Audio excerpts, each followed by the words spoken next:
Hi, John. Great to Hey, have Jeff. you at Yeah, BT Centre, and yeah, thank you for coming.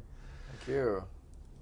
What I'd like to do today is just get a bit of an overview from you of Yep, the Media Lab, what's happening sure. there, and then perhaps zoom in on a bit about what you're doing. Yep. Tell me a bit about the Media Lab. What makes it special for you? Well, first of all, I want to thank you for being on the Jeff Patmore show. In Hollywood, they have a writer's strike, and there's no, Conan O'Brien or David Letterman. I think you're going to have a million viewers to the show, so congratulations. Thank you. The Media Lab, I'm sorry. I'm from the Media Lab. It's a institution that's been around for over 20 years now. It's a very unique place Yeah. because it combines technology with interest in people. Yep. You as an artist yourself, I remember your paintings and everything. mm. How do you combine people with the mind of a technologist with the spirit of an artist? Has been the forever quest at the lab. So we attract an amazing group of people who are difficult to define. They're not artists, they're not scientists, not engineers, they're everything together. They're hybrids. Yeah. And when I'm talking to people about the Media Lab, Yep.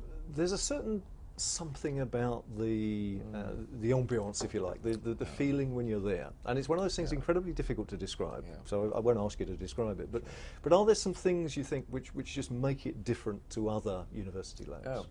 Well, I think what makes the lab different is that really students are king or queen. I mean, they are the ones that lead all the research Right. ideas. Right. They do that because of our unique structure, where we fund their degrees. We also fund the fact that they can eat also as well. But also we have so much equipment, all kinds of these kinds of wonderful things everywhere for them to just play with. And a lot of our faculty just feel like, go ahead and experiment. And faculty usually, maybe 90% of the faculty at the lab actually are of the mindset, figure something out and come back and tell me what you found out. So it's a sort of freedom ethos. Right. And what actually took you to the Media Lab?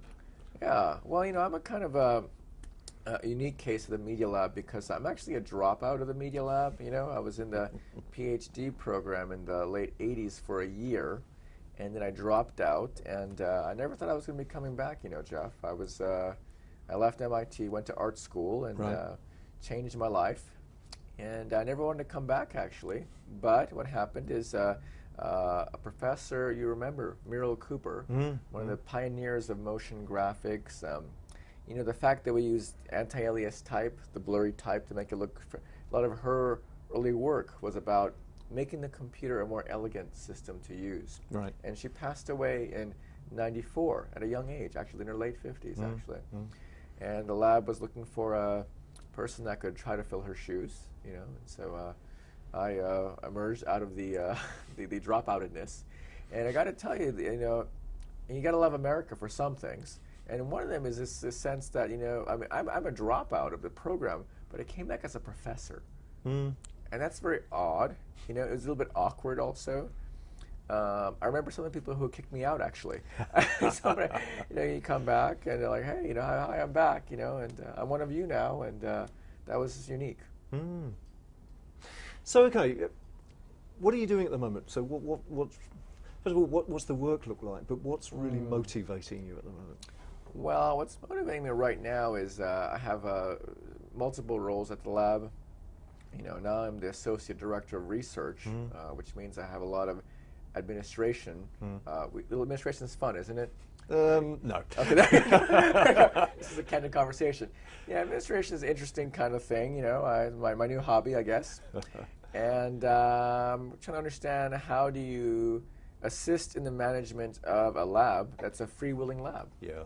It's a bottom-up lab, and how do you help people who are so free be even freer?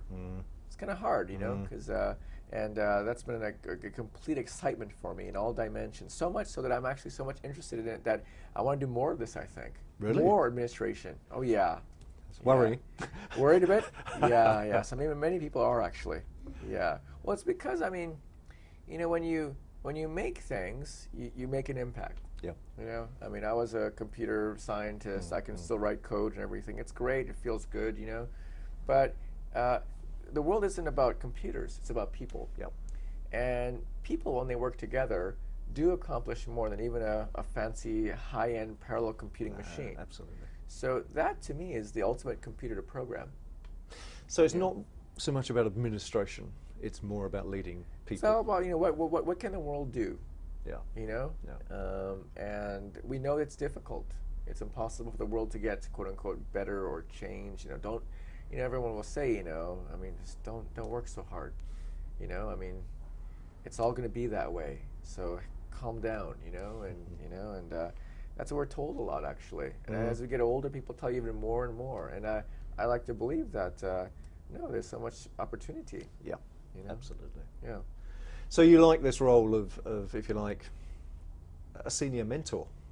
Definitely, yeah. Because a professor, that's what we do all the time. Because recall that I did leave MIT for a reason. I had a very poor mentor, very poor professor, actually, who I was perfectly MIT bound. I went to MIT undergraduate, graduate, and then I suddenly discovered this professor that was kind of a jerk, actually.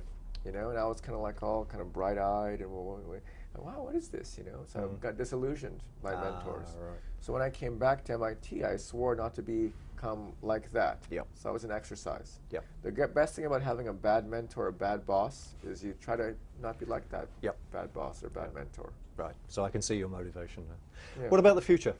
So where do you see your area going longer term? Yeah. Well, you know, I think that technology is just so amazing what we can do. I mean, we can make absolutely anything now. You know, we have 3D printing facilities now, 3D color printers, so I can like draw a 3D model of this wonderful device and hit print, and within 40 minutes, a color replica of this comes out, and that's like, and with a hinge also, you know. So what is that? So I think we live in an era where anything can be made, but we don't know what to make. Yes. And so I think technology has outpaced culture 1,000-fold. In the arts, people aren't sure what to make anymore because there's so much to achieve. You know, last night I had dinner with a well-known French designer, Patrick Join, and he's like doing like the Eiffel Tower's top restaurant, very very top designer, and he's very non-computer. You know, he swears against the computer. He says because when you're designing something on paper, you know the limits. So you can actually do, you know the constraints, you can go after it. On the computer, there are no limits. It's infinite canvas, infinite time. As a human being, we're not used to living in that space. No. Yeah. So this combination of art and technology, where do you see some of the if you like, the benefits for human beings in bringing together those two areas? Because arts, you know, art in its different forms. You know, art that serves the church is how it all was very important. You know, art that serves the art market right now. Hugh Grant, this last 2 weeks ago in New York, he bought a Warhol for $2 million in 2001, and he sold it for $23 million.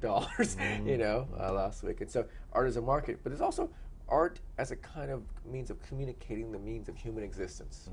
You know, the state of humanity is communicated by art. And so in that sense, technology has been our medium, yet artists have not mastered that medium yet. That's a problem. Right. So that for you is a challenge, yeah?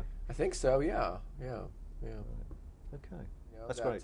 BT's been a long time partner of the lab, and I think some days you're wondering like, well, why are we partners of the lab? You know, what is it? And you find out it's because there's so much at the lab, opportunities sitting there, and you have a team there mining that opportunity in every which way, and it comes back, and we share, and it's a wonderful relationship. So thank you. Oh, thank you. Yeah.